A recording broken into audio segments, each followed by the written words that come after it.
Cukup dengan gadgetnya Mbak Indi, Langsung di foto, iya. nanti masuk ke Terdetek aplikasi gitu. sudah bahwa ini kualitas teh yang mana. Ih, Gitu. canggih banget. Gitu. Wih.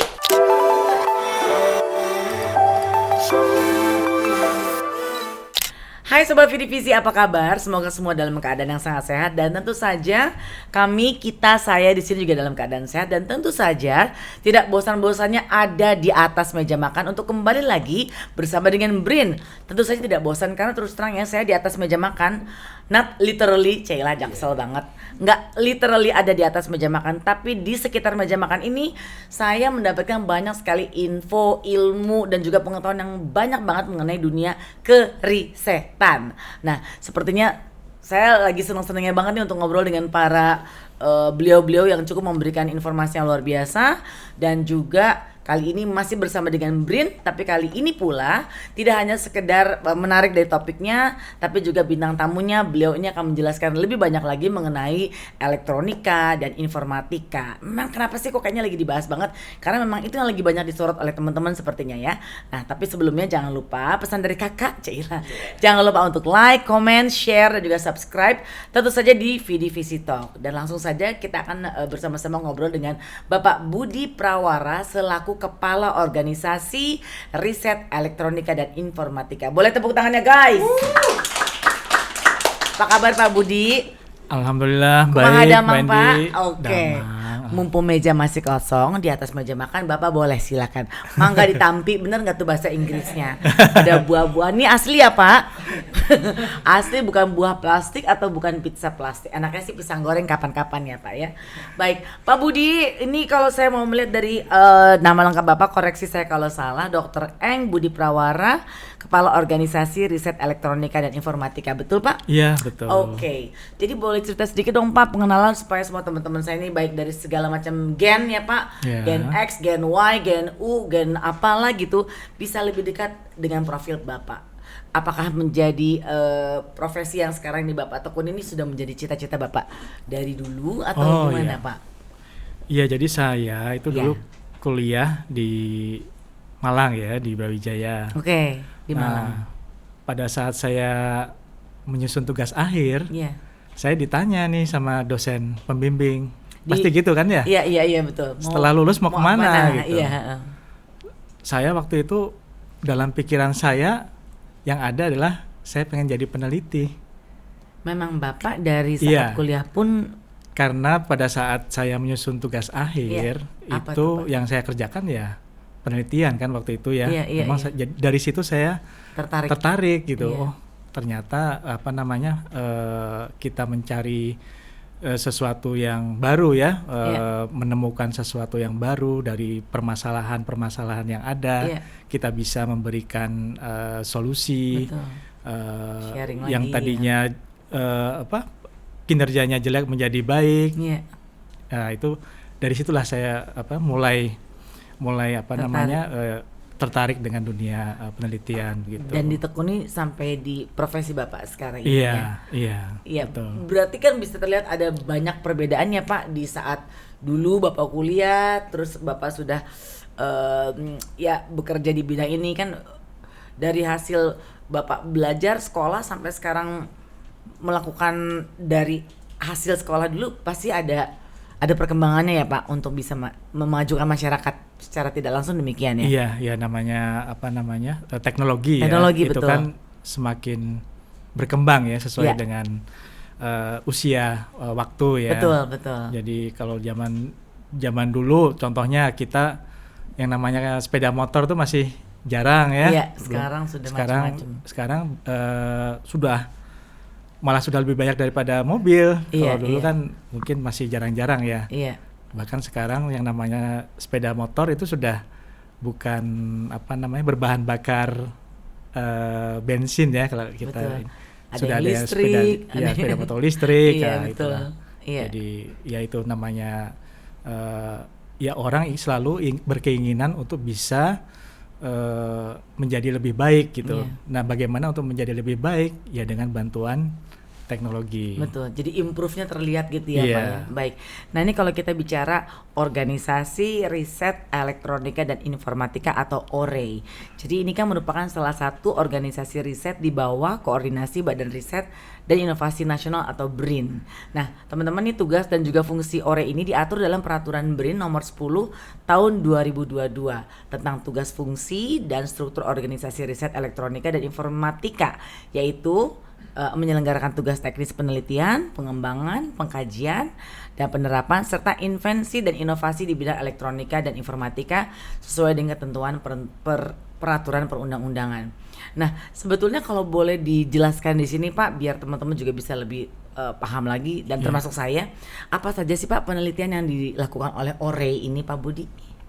Iya, jadi di organisasi riset kami, organisasi riset elektronika dan informatika, itu kami ada 6 pusat riset, Mbak. Oke. Yang pertama adalah pusat riset telekomunikasi. Oke. Nah, itu contoh penelitiannya ya yang berhubungan dengan dunia telekomunikasi. Sebagai contoh, bagaimana kita bisa mengkoneksi daerah yang belum terkoneksi. Connected for unconnected ya. Daerah-daerah terpencil kan banyak yang belum mendapatkan akses telekomunikasi. Itu adalah salah satu penelitian kita. Kemudian ada juga bagaimana teman-teman melakukan riset di bidang deteksi objek ya. Bagaimana kita bisa melihat objek dari jarak jauh dengan menggunakan radar. Itu adalah contohnya. Kemudian ada pusat riset mekatronika cerdas. Itu di Bandung juga. Nah, kebetulan mekatronika cerdas ini saat ini sebagai lead ya untuk riset kami di sistem otonom untuk kendaraan listrik. Mbak Indi tahu kan ya kendaraan listrik? Iya. Nah, kami di OREI, kita bilang OREI aja ya. OREI, betul. Itu saat ini kami salah satu fokus programnya adalah itu tadi sistem otonom untuk kendaraan listrik. Nah, ini adalah salah satu kegiatan riset yang dilakukan bukan hanya di mekatronika cerdas saja, tetapi dari berbagai disiplin ilmu ya. Ada juga yang dari telekomunikasi, kemudian dari elektronika, bahkan dari OR yang lain juga ada yang bergabung di sini. Nah, kendaraan otonom ini adalah salah satu teknologi yang sekarang sedang menjadi hot topic ya. Itu ada levelnya ya, kalau kendaraan otonom mulai dari level 0 sampai level 5. 0 itu yang di mana kendaraan itu dikendalikan secara penuh oleh manusia. Kalau yang 5 itu sudah bebas. Berarti itu sudah terkomputerized atau terprogram gitu, Pak? Iya, betul. Jadi itu bisa kita program dari awal ya, artinya dari awal kita bisa menentukan mana yang mau kita tuju. Nah, dari situ nanti dia akan mengikuti track yang ada di dalam map ya. Bisa juga itu dikendalikan, namanya teleoperated. Artinya masih ada kendali dari manusia. Tapi kalau yang full otonom tadi, ya itu dia akan berjalan sendiri dari satu titik ke titik lainnya mengikuti track yang sudah ada di map ya. Dia bisa berjalan sendiri. Bagaimana? Itu kan. Nah, itu karena dia punya mata. Kalau orang nggak punya mata kan nggak bisa jalan. Nggak bisa jalan ya. Matanya apa? Nah, matanya ini adalah bisa dari kamera. Dia bisa melihat objek yang ada di depan. Kalau ada objek nanti dia akan memberikan perintah ke rem ya untuk berhenti begitu ya. Bisa juga dengan menggunakan yang namanya lidar ya, lidar. Kalau kamera kan dia hanya bisa melihat objek yang ada di depan kamera ya. Nah, kalau lidar itu dia bisa 360 gitu ya, dan dia bisa melihat bisa mengidentifikasi objek-objek yang ada di sekitarnya begitu, Mbak. Ya, ini jadi adalah yaitu tadi gabungan dari beberapa bidang ilmu ya. Berarti maaf Pak, ini hasil karya anak bangsa ya? Iya, Mbak. Iya, itu bangga loh. Mungkin dulu kita mengenal teknologi seperti ini dari mobil-mobil luar ya Pak. Iya. Istilahnya program seperti ini. Sekarang kita sendiri anak-anak kita berusaha menguasai teknologi ini. Karena apa? Karena ada pemerintah kita kan akan membuat ibu kota baru nih. Betul. Yang di mana? Kalimantan ya. Kalimantan Timur ya. IKN, ibu kota negara Nusantara. Nah, di situ planningnya akan dibuat semacam kota pintar atau smart city ya. Demikian juga dengan sistem transportasinya, Mbak. Sistem transportasinya itu ada di Undang-Undang Nomor 3 2022 ya tentang IKN. Kalau dilihat sudah ada planningnya bahwa di sana itu nanti yang akan digunakan adalah kendaraan yang zero emission. Zero emission kendaraan listrik. Iya, betul. Nah, kemudian bagaimana supaya di sana itu nanti tidak banyak kendaraan pribadi. Gitu. Oleh karena itu direncanakanlah bahwa nanti di sana itu ada yang namanya sharing car. Sharing car. Jadi mobil itu nanti sharing, Mbak. Nah, supaya bisa sharing itu salah satunya adalah menggunakan teknologi otonom ya. Yang tadi, misalkan dari rumah nanti dari perumahan ke shelter shelter misalkan tram listrik ataupun bis listrik nanti ya.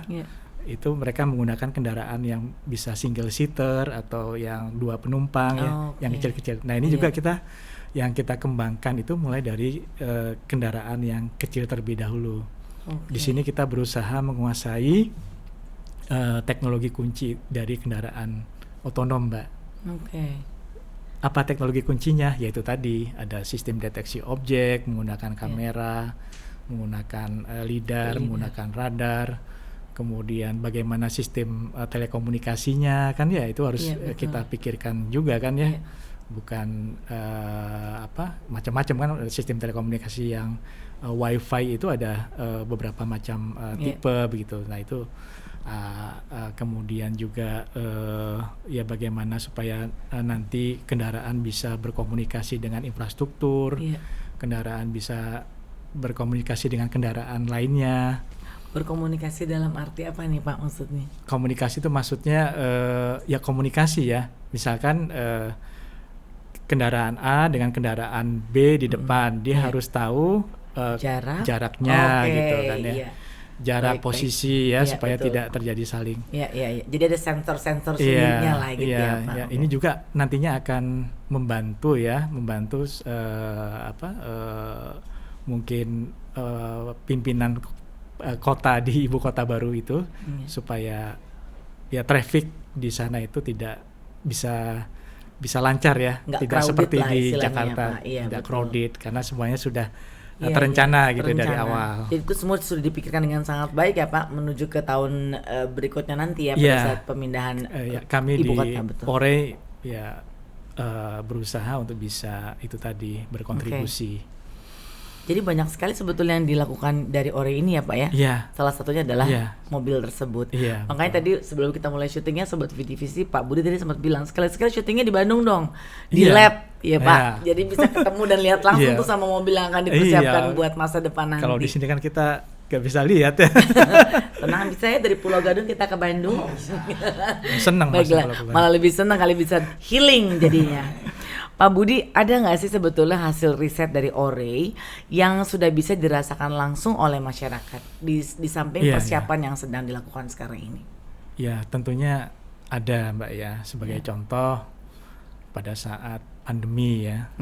Pandemi itu tahun 2020 kan betul. Ya. Di awal pandemi kan kita mengalami kesulitan ya. Artinya COVID-19 itu kan mengganggu sistem pernapasan ya. Sehingga butuh yang namanya alat bantu pernapasan, yang namanya ventilator. Nah, di awal-awal pandemi kita sudah mulai melakukan riset alat bantu pernapasan. Dan alhamdulillah kita bisa menghasilkan satu produk ya. Namanya alat terapi oksigen bertekanan tinggi. Alat terapi oksigen bertekanan tinggi. Kalau bahasa ilmiahnya high flow nasal cannula. High flow nasal cannula, HFNC. Oke. Dan alhamdulillah setelah itu dipakai oleh beberapa pasien yang memang bisa masih bisa bernapas sendiri, itu membantu menaikkan saturasi oksigen. Nah itu ya kita bekerja sama dengan salah satu mitra industri kita di Bandung, kolaborasi riset juga. Dari situlah mulai digunakan HFNC di beberapa rumah sakit, kemudian sampai dengan saat ini mungkin sudah lebih dari 2.000 unit. Ya. Paling pertama digunakan di kota mana dulu tuh Pak? Paling pertama ya di Bandung, Mbak. Di Bandung ya? Bahkan di tempat kami kebetulan ada Civitas yang waktu itu dia komorbid, sudah masih bisa bernapas tapi saturasinya turun turun.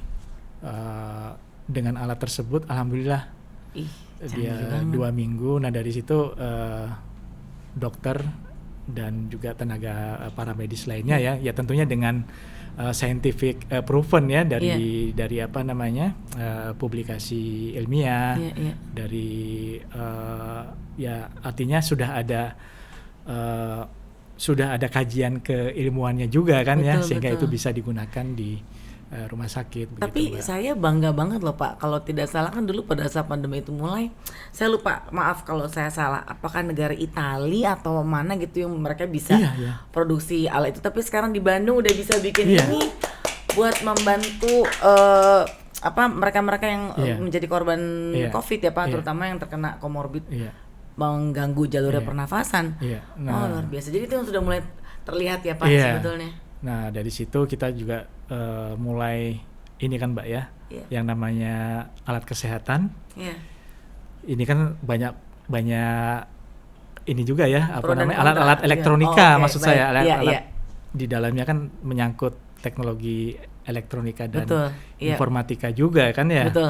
Kita selama ini masih impor. Nah itu bagaimana upaya kita periset di BRIN untuk bisa berkontribusi supaya kita bisa meningkatkan itu tadi produk alkes di dalam negeri ya. Betul. Nah sekarang kita kembangkan ke level alat bantu pernapasan yang lebih tinggi Mbak. Ada namanya ventilator ICU ICU itu sudah pasien sudah tidak bisa bernapas kan harus diintubasi. Betul.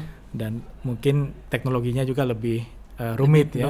Mode ventilasinya juga lebih banyak gitu Tapi teman-teman alhamdulillah kemarin sudah ada satu produk kami yang mendapatkan sertifikasi dari Balai Pengaman Fasilitas Kesehatan dari Kemenkes, dan sekarang kita sedang menuju ke proses selanjutnya untuk uji klinik.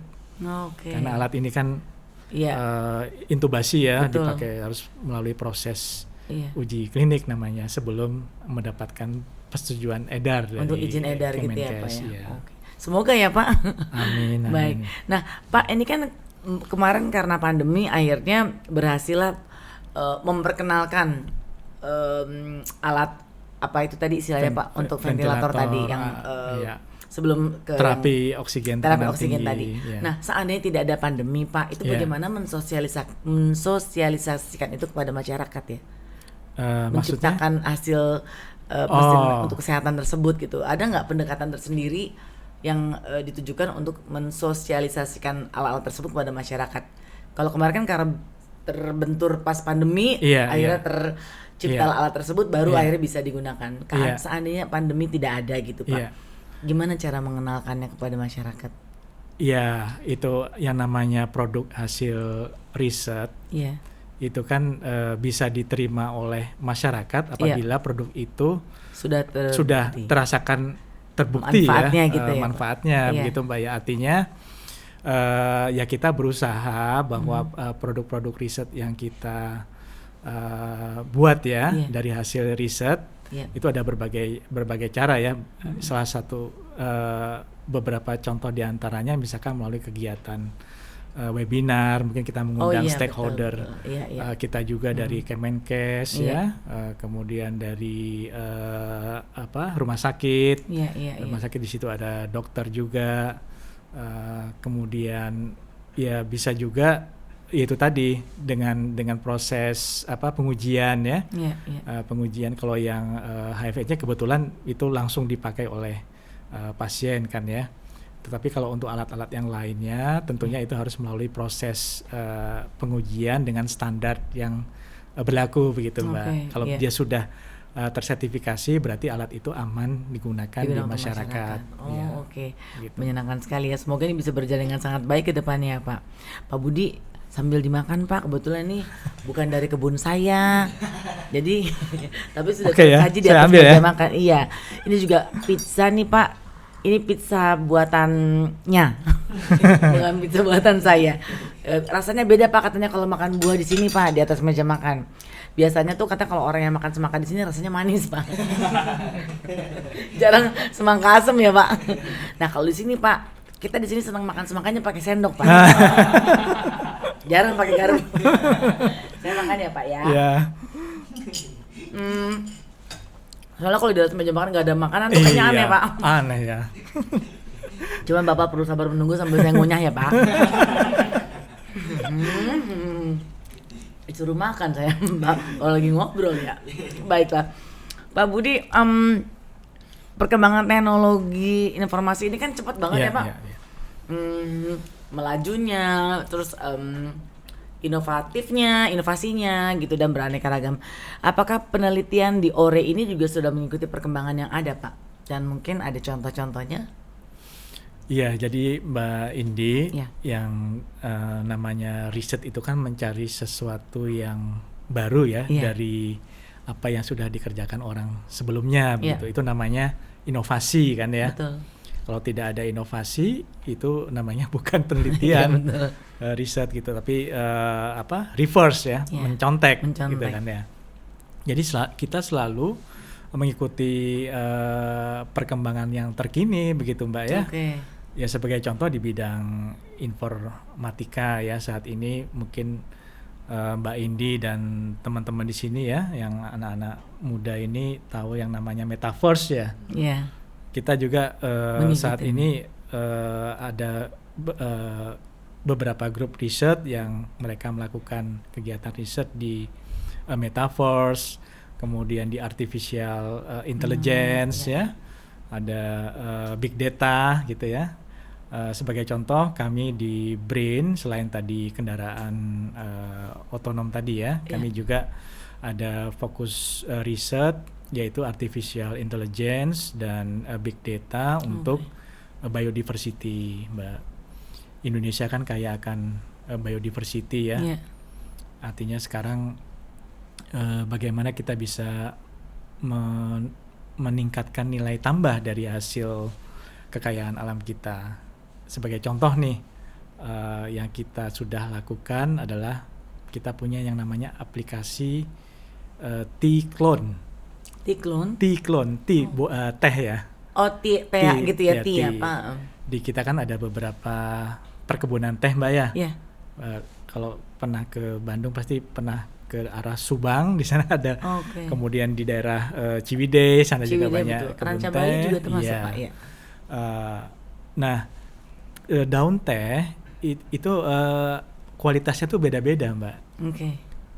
Nah, bagaimana kita bisa menentukan kualitas daun teh yang baik itu perlu orang yang punya skill khusus, keahlian yang khusus, dan ini orangnya terbatas.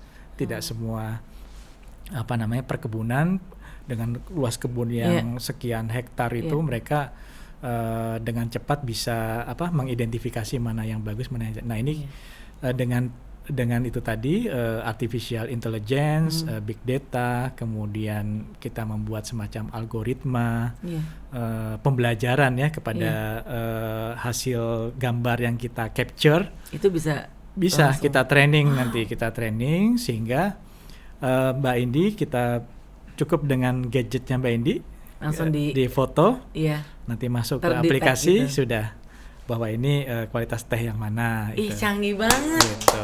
Wih. Indonesia loh. Itu ya salah kan? satu ya, beberapa Ya. artinya ya kita berusaha apa namanya, ini kan sekarang era digital Mbak ya. Iya betul. Yaitu bagaimana kita mengimplementasikan teknologi Dan supaya mengikuti perkembangan teknologi ya Pak. Iya. Meningkatkan nilai tambah dari hasil kekayaan alam kita gitu loh. Jadi semua dari semua kemajuan teknologi yang diadaptasi dan diikuti gitu ya Pak ya. Yang tadi Bapak sampaikan sampai bisa sebuah aplikasi mengetes atau mengetahui daun teh mana yang baik atau tidak. Ada teh yang nggak bisa dideteksi Pak. Teh ini Pak. Ih, udah ditebak kesel. Itu susah aplikasinya Pak. Mesti nerawang banget itu Pak. Nggak bisa pakai teknologi itu, pakai insting. Nah, jadi itu yang membuktikan ya bahwa sebetulnya dengan perkembangan teknologi yang cepat dan sementara Ore pun juga mengikuti perkembangan tersebut sampai akhirnya bisa tercipta sesuai dengan situasi yang ada di saat ini. Iya, betul Mbak. Iya. Ya mungkin saya bisa memberikan contoh yang lain di masa pandemi yang kemarin juga ya. Iya.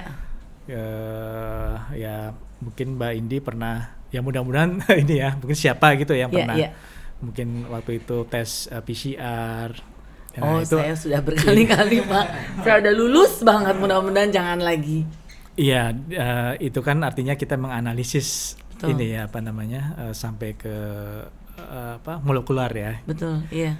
Nah, di kami itu waktu itu ya virus COVID itu kan macam-macam variannya. Untuk menentukan varian itu ada yang namanya suatu alat ya yang kita bisa mengidentifikasi jenis varian Delta yang baru ya, atau Delta, Omicron atau apa. Itu dari genomik namanya ya, genomik. Nah, kita punya data-data dari genomik gitu ya, genomik. Nah, dari situ dengan data-data ini kita bisa manfaatkan juga untuk keperluan yang lain, Mbak. Sebagai contoh, kita bisa manfaatkan untuk namanya precision medicine. Apa ini, Pak? Setiap orang kan dia punya ini ya, gen gitu kan. Iya. Nah, ada yang istilahnya penyakit keturunan kayak gitu ya. Bawaan atau jadi apa? kita bisa membuat obat yang memang tepat gitu ya, sesuai dengan jenis penyakit yang memang diderita oleh. Dari itu tadi, itu ada ilmu informatikanya juga di situ, namanya bioinformatika, Mbak. Bioinformatika. Ya, bagaimana kita bisa menganalisis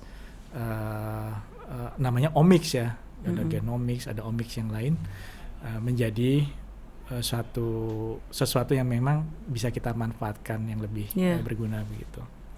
Berarti di situasi pandemi ini bisa menghasilkan berbagai macam riset juga ya Pak ya, yang akhirnya bisa berguna untuk masyarakat yang memerlukan di situasi seperti sekarang. Mudah-mudahan nanti juga Ore bisa menciptakan sebuah obat untuk tolak susah cari duit ya Pak.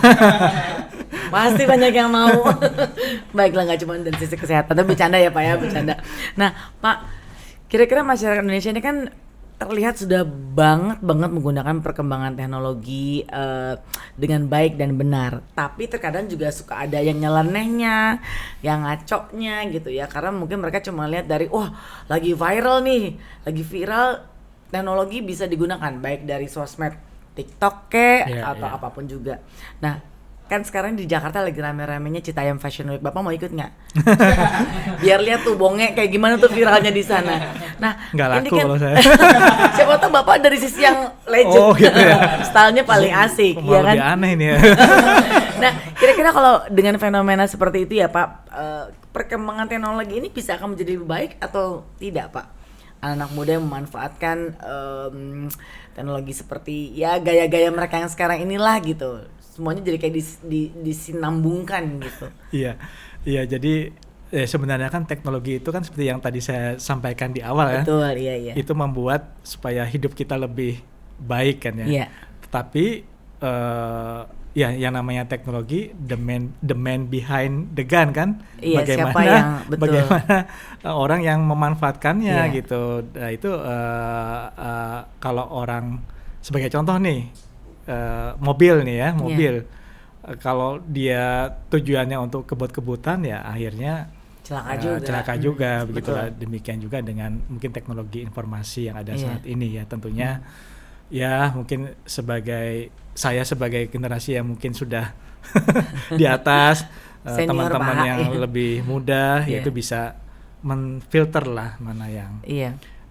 Ya kalau memang pelakunya sebetulnya ya Pak. Kalau memang ada yang bisa kita manfaatkan seperti Citayam, saya rasa ada yang bisa kita manfaatkan di situ ya. Sebagai contoh di situ bisa muncul industri kreatif di bidang fashion kan ya. Iya betul. Ya, asalkan itu kita organize nih ya di situ betul. Ya. Artinya tidak terlalu bebas sampai dengan larut malam sampai pagi begitu ya. Iya. Jadi tinggal bagaimana kita mengatur dan memanage teknologi yang ada itu. Jangan malamnya seru, paginya bikin malu ya Pak. Iya. Sampah, sembarangan, jadi tata letaknya juga udah tidak nyaman di daerah situ. Iya. Balik lagi kepada kita sendiri pengguna dan pelaku ya. Betul. Betul Pak.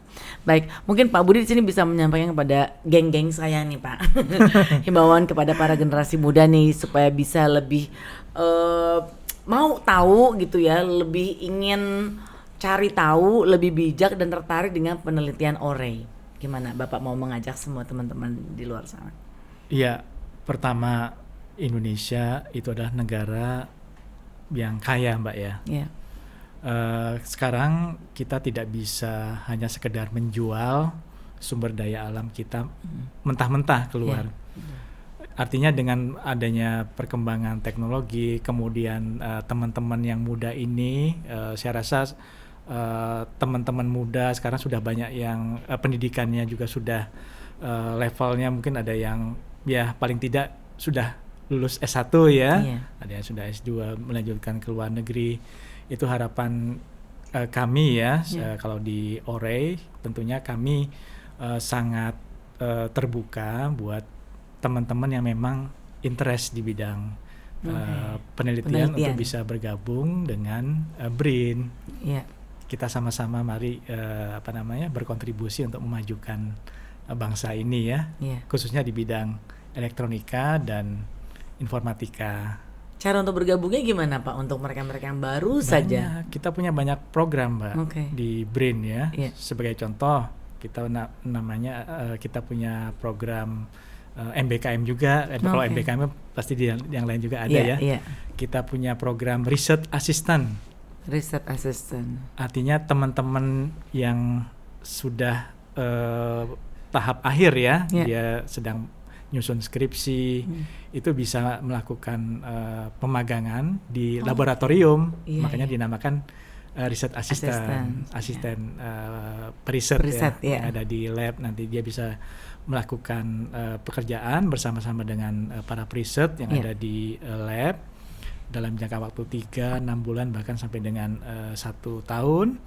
Dan setelah itu juga kita rencananya kita akan ada program RA ini nanti bisa ikut sekolah juga Mbak. Kita sekolahkan ya yang perlu diinformasikan kepada semuanya ya. Kita lihat dia semangat, kemudian memiliki talent, ya tentunya bisa melanjutkan ke baik itu di dalam maupun di luar negeri ya, dengan program sebagai contoh kita namanya program Degree by Research ya. Degree by Research itu tidak perlu kita tinggal di kampus, tapi kita bisa bekerja di lab, nanti akan mendapatkan gelar begitu ya. Dari jadi kesempatan hasil sebetulnya sekarang sudah banyak ya Pak. Sudah sarananya banyak. Ada, wadahnya juga sudah terbentuk gitu. Jadi teman-teman yang mungkin terbentur dengan fasilitas riset mungkin di kampusnya tidak ada, bisa silakan datang ke BRIN. Kita open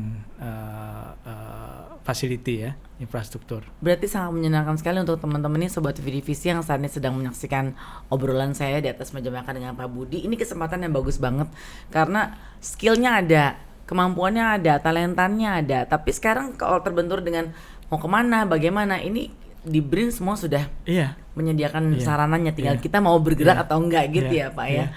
Baik, menyenangkan sekali. Sedikit lagi Pak, harapan Pak Budi ini selaku Kepala OREI terkait dukungan pemerintah baik infrastruktur dan pendanaan. Apa nih Pak? Ya kami di OREI ya tentunya dalam menjalankan kegiatan riset ya tentunya membutuhkan anggaran ya dan Yeah. infrastruktur. Tetapi ya kami di OREI memiliki KPI juga, Mbak. Okay. Artinya kita tidak hanya mengandalkan anggaran dari pemerintah, Yeah. kita berusaha juga mencari anggaran eksternal yang non pemerintah ini. Bisa dari mitra industri, bisa dengan kerjasama dengan mitra periset kita yang berada di luar atau global collaboration ya. Wah, mereka fundingnya juga banyak gitu Mbak kan ya. Nah bagaimana upaya kami membangun supaya kelompok-kelompok riset yang ada di OREI ini bisa menjalin kolaborasi baik di dalam maupun di luar negeri sehingga tidak bergantung kepada anggaran yang ada di dalam negeri di pemerintah saja gitu ya. Semoga itu semua bisa terjawab ya Pak ya, amin. Terjawab, terrealisasi sehingga akhirnya bisa membuat sebuah target yang memang sudah diharapkan. Pak Budi, terima kasih sekali, obrolan di atas meja makan ini mahal sekali menurut saya karena cerita Bapak bukan cuma sekedar cerita tapi ya kita mendengarkan bukti yang ada, terus memberi harapan juga kepada generasi yang lainnya bahwa segala sesuatu bisa saja berubah kalau kita juga mau berubah dan mau berusaha. Betul Mbak, mudah-mudahan apa yang saya sampaikan bisa memberikan inspirasi buat teman-teman yang masih muda ini untuk tetap semangat, maju ya, membangun Indonesia. Siap, terima kasih banyak Pak Budi, boleh tepuk tangan buat Pak Budi, terima kasih sekali. Mudah-mudahan kita semua tim bisa main ke Bandung ya Pak, kita mau coba apa tuh mobil Kami apa tunggu. Mobil apa tadi namanya di lab tadi Pak? Kendaraan otonom namanya MEVI. MEVI, oke, seru banget. Micro Electric Vehicle. Siap. Jadi aku yang bilang ke Dipati Ukur atau ke rumah Pak Budi dianterin ya. Ya. Terima kasih Pak Budi. Baik. Terima kasih pula sobat Vidivisi yang sudah bersama dengan saya di Barens untuk bersama di sini, dan jangan lupa untuk tetap support terus dengan cara like, comment, share dan juga subscribe hanya di Vidivisi Talk. Sampai ketemu lagi. Mari kita makan Mbak semangkanya.